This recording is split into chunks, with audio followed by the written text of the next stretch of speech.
This podcast is brought to you by the North Dakota Petroleum Foundation. From heating our homes and powering our vehicles to cell phones, clothing, and medical equipment, oil and natural gas makes everyday life better. North Dakota Oil and Natural Gas, advancing the possibilities. Learn more at ndpetroleumfoundation.org.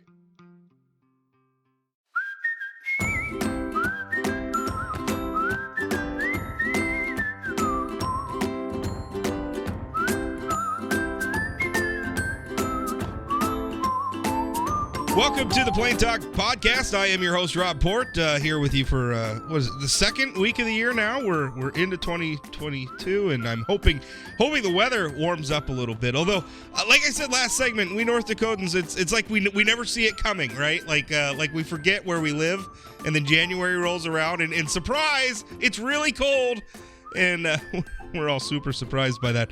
Hey, thanks for everybody who's been listening. Downloads are just doing great. Not that you care that much that my downloads are doing great, but you're the reason why they're doing great, because you're tuning in and you're listening, and that's awesome. If you would subscribe, if you're streaming it, like you see the post on sayanythingblog.com and you're listening that way. If you want to get notified when new episodes pop up, subscribe via a podcasting app like Spotify, Pocket Cast. There's a bunch of them out there. Choose the one you like. If you search for Plain Talk with Rob Port, you'll find it. You subscribe that way, and then you'll get a notification every time there's a new episode. Also, remember, I write for a living as well. If you subscribe to the Fargo Forum, you go to inforum.com/subscribe. You can subscribe to all of our great work. That subscription, a lot of people don't know this, that subscription works for all of our newspapers, too, by the way. So if you subscribe to the Fargo Forum, you also get the Grand Forks Herald. You get the Jamestown Sun. You get the Dickinson Press. There's other stuff like when we do high school sports, we've been doing some live streaming. It gets you access to stuff like that. We have newspapers in Minnesota, too. Duluth, Rochester, all sorts of content. It's like $10 a month. It's super cheap. So if you want to support my work, go that way. Probably the easiest. You can subscribe on any of the sites. Probably the easiest place to go, inforum.com/subscribe. And that's a good place to do it. All right.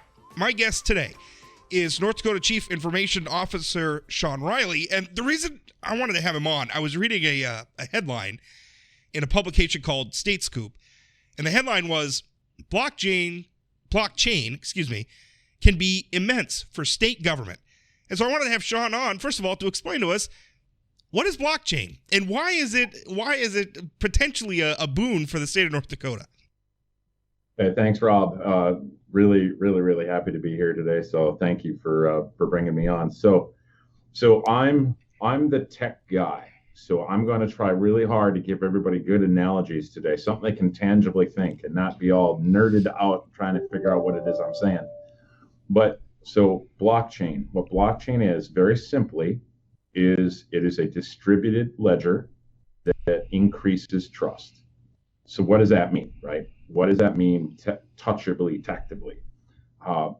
You can take information that moves from one place to another whenever you have a transaction, right? Anytime you spend money, anytime you have a license, anytime you have a transaction, we can take that information, we can distribute that across many different computers that all use a math code to be able to ensure that transaction is valid. Now, blockchain has all kinds of really cool characteristics to it, but primarily the biggest two that I would say would be immutability, meaning once something is written, we cannot change what's written, right? So you can't go back in time and say, oh, we're going to mangle that information and change that information. Once it's there, it's there. The second part is provenance. And provenance might be a new word for some folks, but what it means is basically the order of ownership.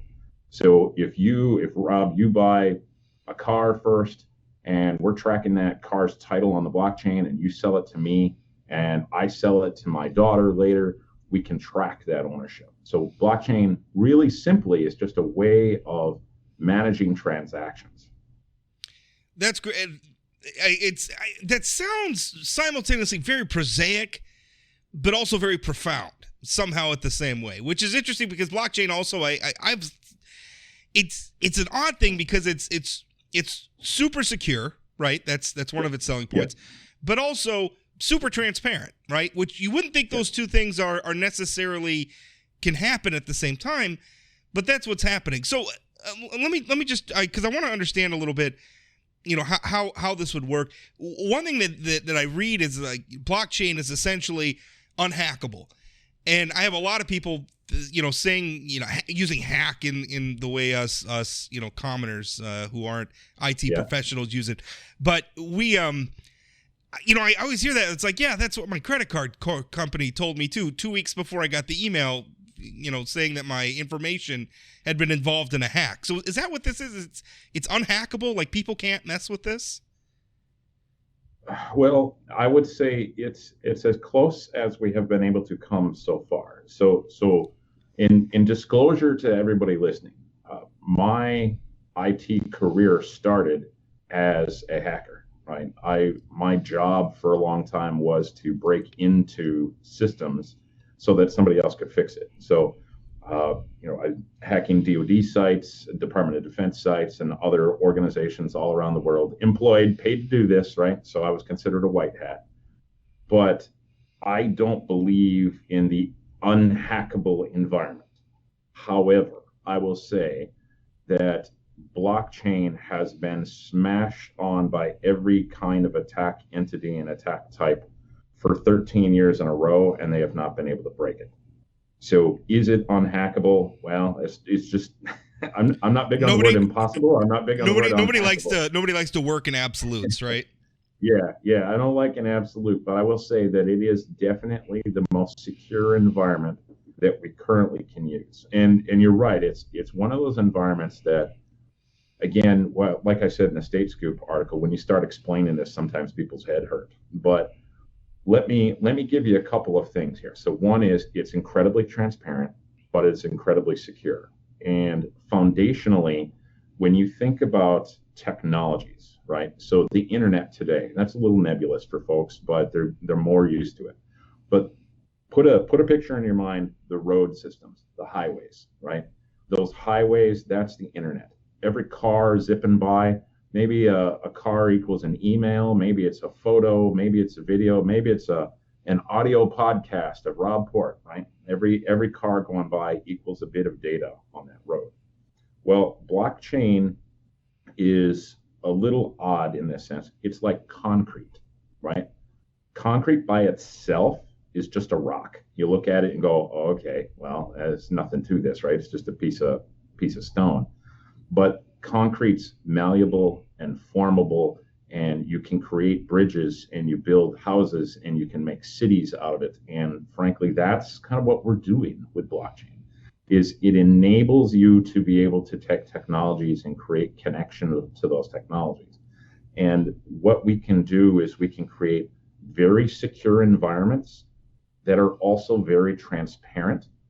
Or if we need a secure environment that's maybe not as transparent to the public, but highly auditable. So difference between a public version versus a private version. So lots and lots of really cool things that can be done with this technology. I think a lot of people, when they hear blockchain, they think cryptocurrency, Bitcoin immediately. Yes. And that, is it fair to say that cryptocurrencies are just one use of blockchain technology? Just like the roads, right? The roads hold semis, they hold minivans, they hold trailers, everything else. Blockchain has a big notice that everybody has around it, around Bitcoin, Ethereum, Litecoin, et cetera, right? The cryptos. But the reality is that it can also do smart contracts. It also does management of auditable information. It's also really becoming huge in the supply chain world. There's all of these other places that you can use it, but it does get most of its press coming out of cryptocurrency. So what's one of the why would this benefit the state of North Dakota? Because there's a lot of taxpayers out there, and I think from the taxpayer perspective, we want our government to operate competently and efficiently, right? We don't want to have to spend a lot of extra money just to do things. Why? How could the state of North Dakota use? I know you had some examples in the article here. Mineral rights is one example, and sometimes even going back like title abstracts to properties. You go back, and anybody who's had to go back and do like a title search when they're buying a home or something knows.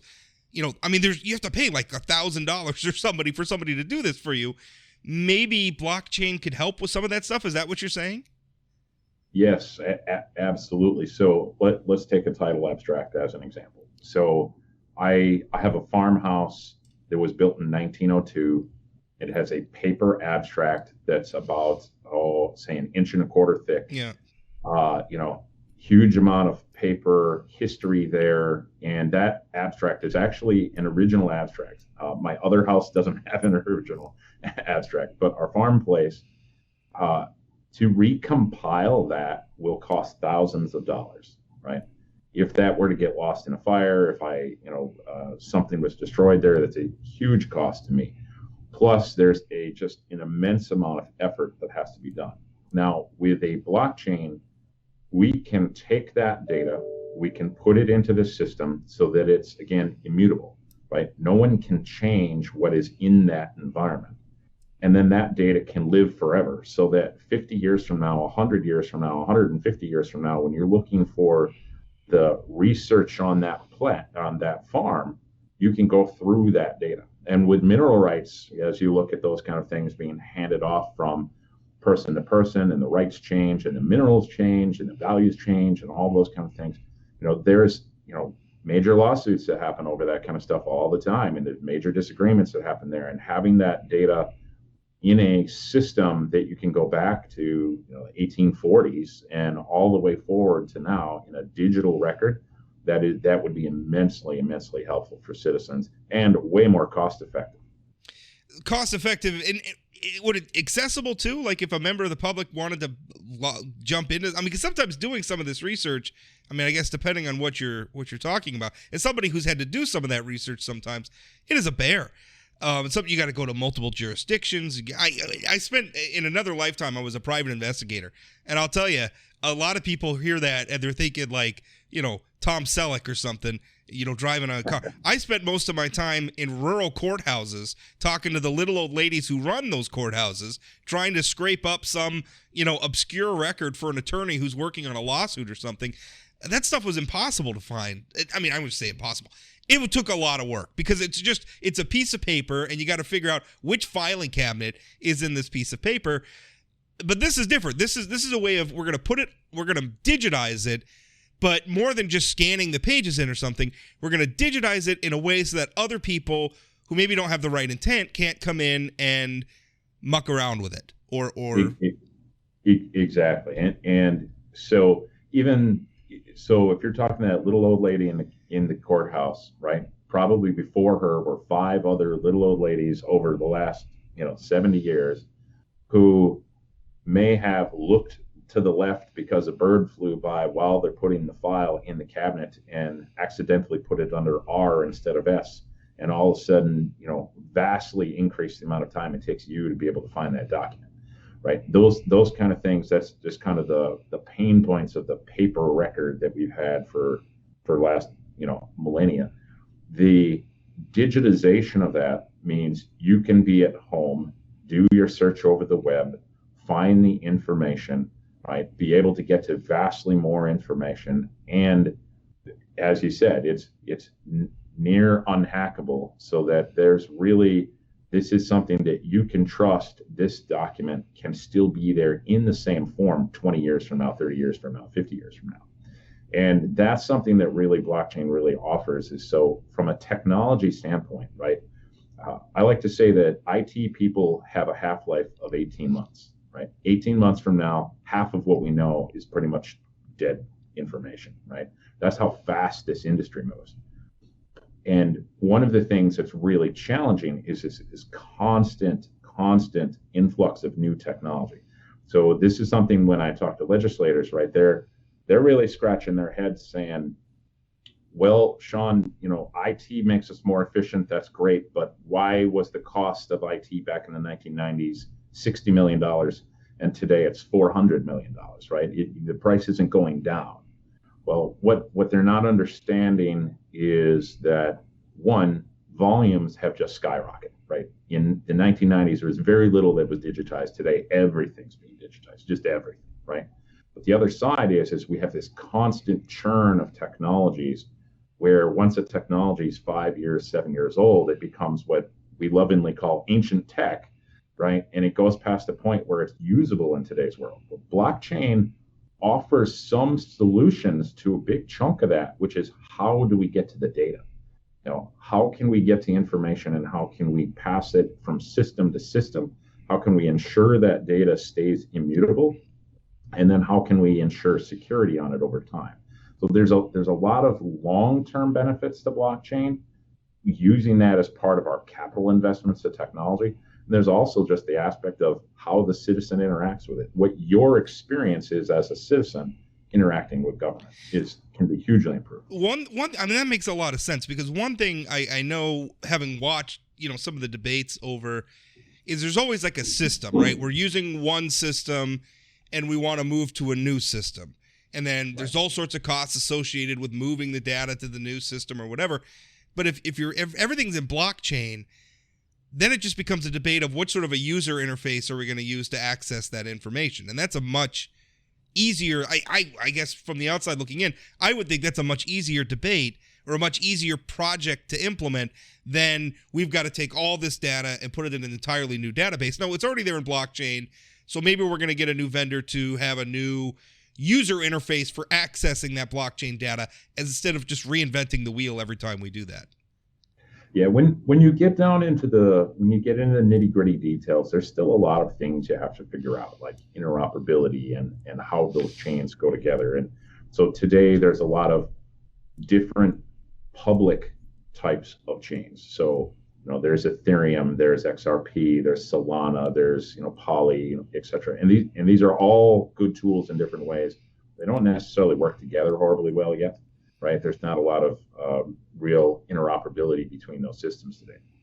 So there is still a lot of detail and nuance. But overall, if you can have assuredness of data transition, that is a huge portion of systems that we move, right? So whenever we move an application, we always have this big data migration component.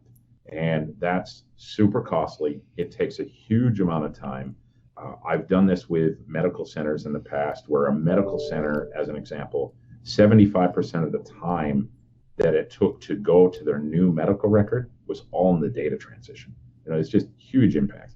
Same thing that we have here in the state, where we're moving, for instance, right now to a new driver's license system. Well, we have to move that data with us. As we move to new Medicare systems, we have to move that data with us. All of those examples out there, these are things where if we can use, whether it's a public or a private blockchain, we might have a blockchain internal to the government itself. Either one of those gives us opportunities to really be more flexible and to really decrease the amount of time it takes to get these things done. I'll tell you right now, we are moving websites at Forum Communications. We're moving to a new content management system, and it is a nightmare. I'm not even involved in doing it. I'm just the idiot who pushes the keys on the keyboard to write stuff. But it's a bear. I mean, because if you think about it, there's thousands and thousands of articles that we got to go back. And we have an obligation to the public. We have an obligation to our subscribers to make sure that information from, 20 years ago is still available, right? Because people look at, and we're a private sector, but people look at us to provide that service. That's part, right? You kind of, people take it for granted, but the local newspaper article, that's sort of the chronicle of the history of our era, and keeping that stuff from one system to the other is it's really difficult. Is North Dakota using blockchain in any way today? Yeah, so the state has different pilots that are going on right now. So we have pilots that are going on with transcripts, school transcripts, and those kind of things for higher ed, aspects of K-12. We have a few other pilots that we've been working through. There's not a full production environment that I would say is in the state government yet, but a lot of different technologies that we're kind of working through and we're trying to help really mature. And ultimately, this is something that blockchain becomes a kind of an evolutionary center point for technology. There's other things that are evolving out of blockchain where people might say, oh, blockchain, that's old already, right? Because that's from 15 years ago. Well, yeah, but it's still the engine in the car, and you still need and you still need an engine, and it is evolving in that sense. But some of that is happening now too, where we're using a fundamental blockchain technology, but we're evolving that to some newer, cooler things, especially in the cybersecurity world. Is there anything obviously, we're talking about a lot of different state agencies who often have elected officials standing on top of them. We have the legislature and everything else. So, the policy directions get made in those offices and not necessarily your office. But right. Is there a particular area where you would like blockchain to be implemented, or you just think, gosh, that's a real opportunity for us? The main thing that I would really ask people to think about is, what is the experience of the citizen interacting with government? So when I asked this, so I pre-COVID, I was on stage all the time. I do a lot of TED Talks and that kind of stuff and disrupts and et cetera. And when I go out and I talk about technology and I ask people, I said, raise your hand if you like standing in line. Right? Raise your hand if you like taking hours and hours and hours digging through paper records, right? And I stand in front of rooms of 5,000 people and nobody ever raises their hand. And the private sector has taken on the capital investment to make sure that, for the most part, people don't have to stand in line often, right? That you have an easy interaction with them. That's really what I would hope that in the state of North Dakota we could think differently about, is instead of every agency individually having their technology, individually activating that technology, having individual costs, right, which costs us as a state substantially more than it could.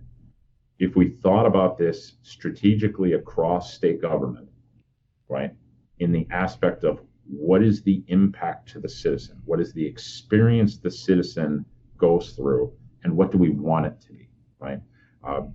You've I'm sure heard of Governor Burgum talk about the Amazon experience. And the Amazon experience is simple, right? You go to a web page, you can get all the services you want, you can buy all the things you want, even though there's hundreds and hundreds and hundreds and hundreds of different vendors back there that are selling it. You, most of the time, have no idea where you're getting that stuff from. The experience we want to be able to give is that unified experience where you can grab your cell phone and from that phone log into the North Dakota app, and from the North Dakota app be able to get your fishing license, get your park pass, maybe renew your driver's license. I mean, maybe if you're on a services from DHS, whatever those are, to be able to touch those there. And blockchain is one of the technologies that will definitely help it. Maybe. Well, I know I was excited when I could use the same login for the state of North Dakota to track legislative bills and make reservations at Parks and Rec this summer for camping sites. That was tremendous. And I mean, there's no reason why North Dakota can't operate that way. That was one thing I know.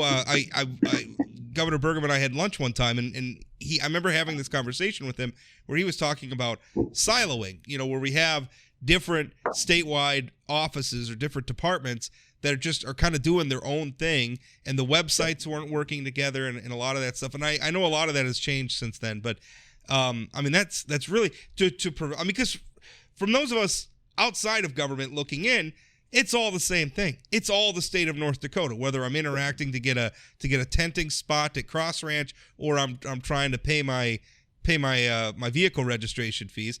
I'm just interacting with the state, and there's no reason why that can't be a consistent experience where I have to remember one username, one password, I log in, all my business with the state of North Dakota is there.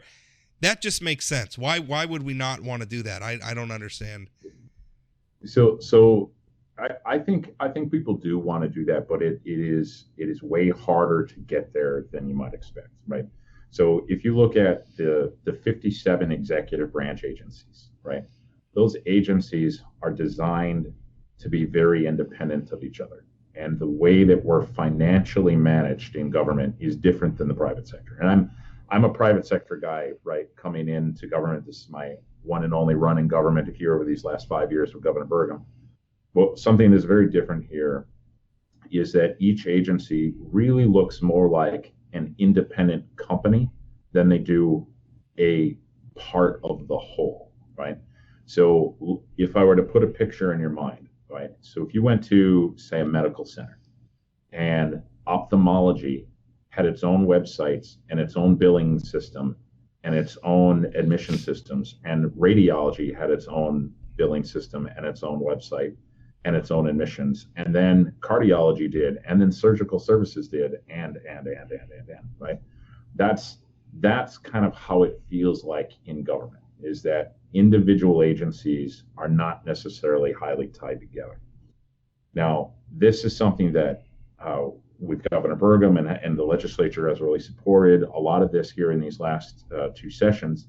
We've made a ton of inroads in making this better, but we still have a lot of tech debt. And I mentioned this before about when something gets to a certain age, it's tech debt. But we have numbers right now that would show that we have a little over $1.2 billion worth of tech debt. So technology that's old enough that it can't do what we want to do in today's world. There's a big chunk of technology there that we really need to help evolve and bring along in order to create that real experience you want to get to. Because I can make that experience in chunks and pieces today, but when you look at, like we've talked about, the unemployment system in the past, and you got an unemployment system that runs on a mainframe that's older than I am, and I have gray hairs now. I mean, you're not the only one. It gives you an idea, it gives you an idea of its accessibility, right? I mean, nobody had even heard of the internet yet when that technology came in. Now, they've been working to try to work with that tech, and we've taken this forward a couple times and haven't been able to get a good replacement plan through the legislature yet. But that's as an example. That tech, blockchain didn't exist. Windows 95 didn't exist yet, right? DOS 3.3 didn't exist yet when that technology came in. That's the kind of stuff that we have to help modernize so that we can get that experience. But it's a long road to get there. It's a lot of different technologies across the state that we have to really evolve to get there. Right, and I don't think anybody is like clinging, like we have to keep using this server that's from the Carter administration or whatever is what you're making. It's probably not that bad, but it's not like anybody's saying, oh, we have Carter to. or maybe even Gerald Ford. Actually, Gerald Ford. Wow. Okay. Well, we're getting back there. So I mean, nobody's saying, well, we got to hold on to this server forever because it's just moving is hard. Like it's. Yes. I can understand the impulse in government to stick with what's working, right? And if you can continue to make that work and not have to go to the taxpayers and ask for the money it takes to transition to something better that might help us save money down the road, that could be a difficult argument to make. And I understand. And also, as somebody who works in politics, and sees it through the lens, I mean, there's a reason why all these state agencies kind of operate independently. Is because that's how we treat them in the budgeting process, right? And they're even kind of put at odds with one another to try to get, they're all vying for this, a slice of the same pie, and everybody wants their slice to be a little bit bigger, and that's inevitably going to mean somebody else's slice is a little bit smaller. So it's just the nature of the beast in government. But really exciting stuff, I think, and hopefully our listeners' eyeballs haven't rolled back into their head. But stuff like this, I always think that there's a lot of very, very, because everybody talks about government, what my taxes are and how much the government's spending and everything. There are so many just deeply unsexy parts of government that nonetheless have huge consequence when it comes to the bottom line things I think that voters care about the most, which is how much is all this government costing me? How long am I standing in line when I'm trying to get my driver's license renewed? All of those things. This speaks to that, and we ought to spend more time talking about it. Yeah, I'm completely with you. I mean, IT is never really considered super sexy, right? I mean, we don't have a ton of constituents coming in and saying, hey, fix this damn website or make interoperability a thing, right? That doesn't happen often. But, some of the things, like I said, between the governor and the legislature, we've made some really amazing progress in 5 years, much, much more than any other government I've been able to see has been able to do in that short of time. But when you look at some of the core things around bringing our teams together and unifying our organizations and agencies teams, that's been huge. Another one has been cybersecurity. The state of North Dakota is a national leader, and by far national leader right now when it comes to cybersecurity. We're the only state in the nation that has a defense organization covering the legislative branch, judicial branch, executive branch, higher ed, K-12, cities and counties. And people think of North Dakota as small, but our cyber defense organization is defending over 250,000 people every single day. And if you put that in private sector terms, that makes us a Fortune 30 company. So we're actually just slightly larger than Starbucks now, who is Fortune 30, when it comes to our defense environment. And those kind of things are immensely good things. Legislatures put huge amount of money in that. That's been awesome. We've got more to do as we keep going forward, but that kind of thing, when it comes to the sexy factor, we're keeping your data safe, and we're doing it at literally hundreds of millions of dollars less than it would have been if everybody did it individually. Yeah. And that is the immense opportunity. So we're saving taxpayers money. We're creating a better security service than we had before. And we're creating this immense opportunity to develop technology across the state as we go forward over the next 10, 15 years. One last question. Could you see blockchain being used? And it's all the rage. Everybody's hooting and hollering about election integrity and voting. And I don't want to get into a debate about that. That is what it is. People have a lot of thoughts, but there's a lot of people who are a lot of interest in making sure that our ballot boxes are secure, right? Because that ultimately decides who's gonna govern us. Is there a way that this could be used in voting? Yeah, absolutely. Actually, so I sit on the board of directors for a whole collection of different organizations, and one of them that I sit on is the Reaper Financial. Reaper Financial is using a technology that they're developing right now specifically for voting. It's not intended for election voting in this sense, but they're using it for voting with cryptocurrency on winners and losers with the process they're going through. And it's a validated process, something that's very, very interesting that you're seeing. We're seeing this now with blockchain voting that's happening with boards of directors these last couple of years. So where boards of directors are using this because they're in the Zoom, Skype, Teams world where they have to be remote, they couldn't get together to do their voting, so they're using blockchain tools to do voting. So now none of that's up to the standards of an election yet, but could it be? I think it absolutely could be. And it is something that would be exceedingly interesting going forward to really do some more research on and really figure out what those opportunities are. One thing last question, one thing just related to the election conversation, one thing is that it keeps a ledger of everything. Obviously we have a secret ballot for a reason, right? Nobody, we don't want an elected official being able to say, who Rob Port vote for, that son of a gun, right? That's nobody's business. If I want to tell people that, I can tell people that, but my ballot is a secret ballot. Is there a way that blockchain could be used to allow me to cast a secret ballot that would allow me to verify that my ballot went through and counted and everything, but the people who are doing the counting can't necessarily see who I voted for? I mean, is that technologically possible? Yeah, so this is part of that evolution of blockchain technologies, right? Is that can you make it completely auditable to a single account and yet be able to make it still a private vote?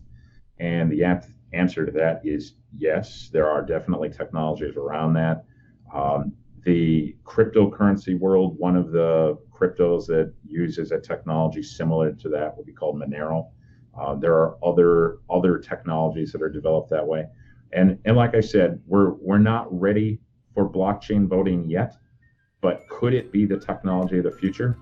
It absolutely has that potential. And that's something that I would love to be part of a national group to have that conversation, bring some people together, because I think this is something that could really help a lot of people believe in the auditability in a really new way and help them to continue having trust in that entire process. Well, Shawn, it's fascinating stuff, and I thank you so much for making the time to talk with me today. Awesome. Thank you, Rob. Love to come back some other time and talk about more sexy IT stuff. Yeah, we'll do it for sure.